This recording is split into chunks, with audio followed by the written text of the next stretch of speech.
السلام عليكم، كي دايرين؟ لاباس عليكم؟ نتمنى ان شاء الله تكونوا بخير. اواشركم مباركه بمناسبه اقتراب ان شاء الله العيد الفطر، الله يدخلوا علينا بالصحه والسلامه. غادي نوجد معكم ان شاء الله هذا الفقاص بلدي كيجي رائع، يعني شي حاجه هماويه، يعني تحضروها، يعني تحطوها ان شاء الله في مائده ديال الافطار ديال العيد.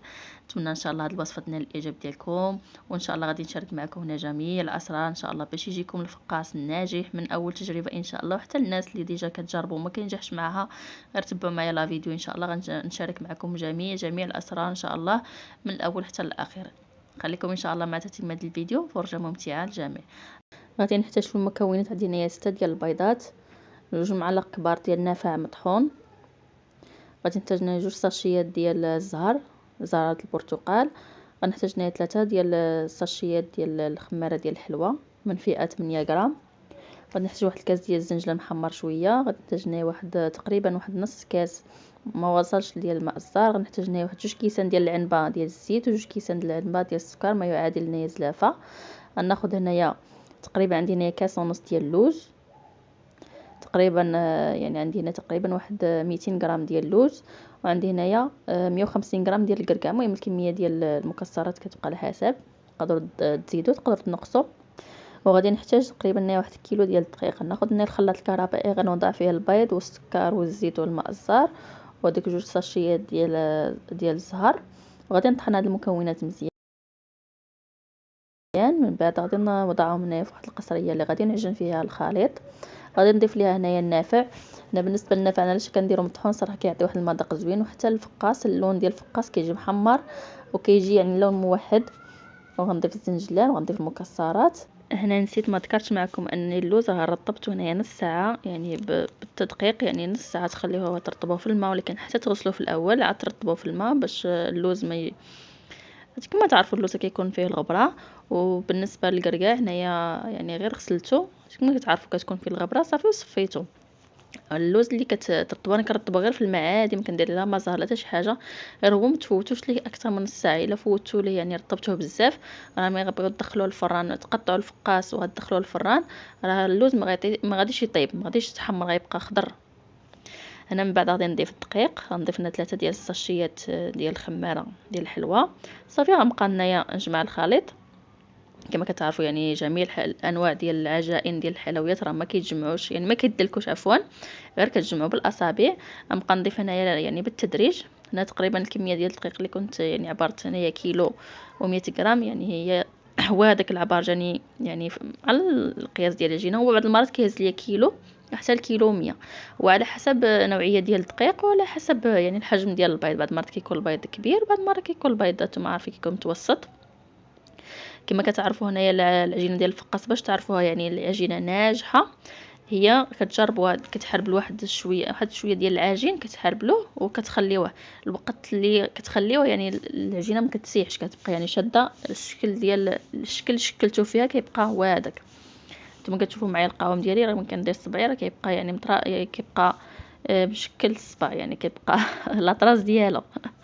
المهم نتمنى ان شاء الله يعني ما نكونش يعني عطيتكم جميع الاسرار، حيت راه بزاف ديال الوصفات ماشي هما المقادير وماشي هما انك تاخدي غير الوصفه، راه الطريقه كثر الفقاس يعني طريقه كتلعب يعني دور كبير، يعني راه 70% غير ديال الطريقه، وعاد كتبقى يعني المقادير.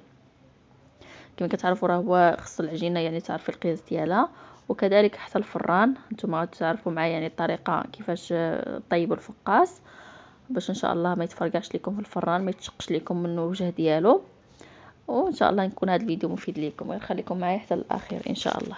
هنا من بعد ما جمعت العجين كما كتشوفوا معايا هذا هو القوام ديالها. غناخذ هنايا واحد شويه الدقيق تنرشوا على سطح العمل، وغادي ناخذ هنايا العجين غادي نقسمها. بالنسبه لي انا حيت عندي الفران ديال الضو حيت صغير ما كيهش ليا الكميه يعني مره واحده، غادي نقسم هنايا العجينه تقريبا على 5. غنطيب 3 الاولين والثانيه غادي نخليهم يتسناو، يعني راه ما كتبقى العجينه حتى شي حاجه، احتفظوا بها غير في المطبخ راه كتبقى حيت ما كيتعطاش بزاف. المهم واحد 40 دقيقه تقريبا في الفران. انا باش يجيوكم الحرابل بحال ويجيكم يعني الفقاس نفس القياس.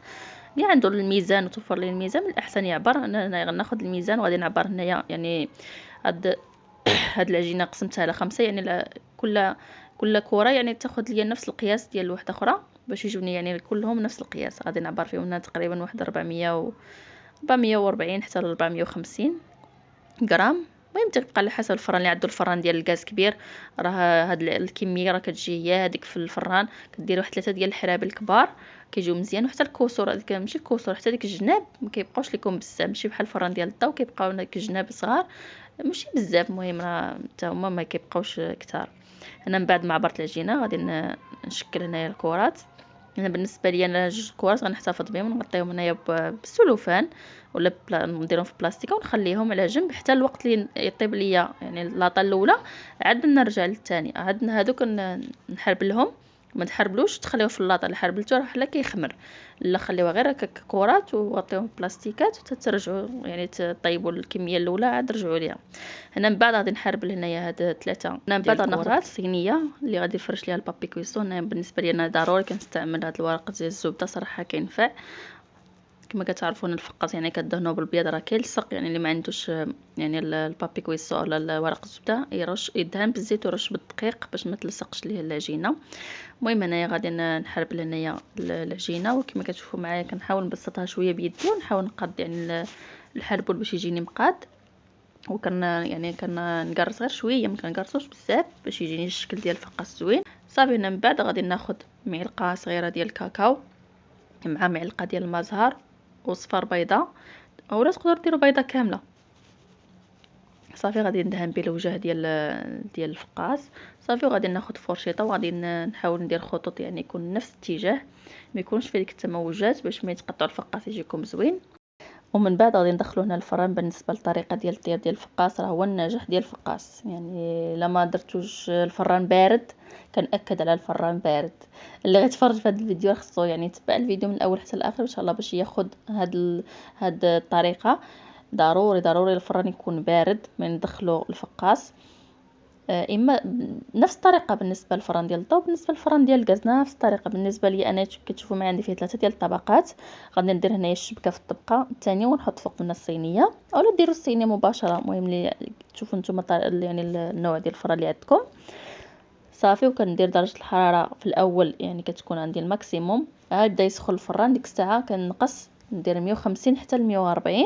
صافي كما كتشوفوا معايا كنسد الفران، ولكن ما كنسدوش مره كندير واحد الفرشيطه عاد كنسد.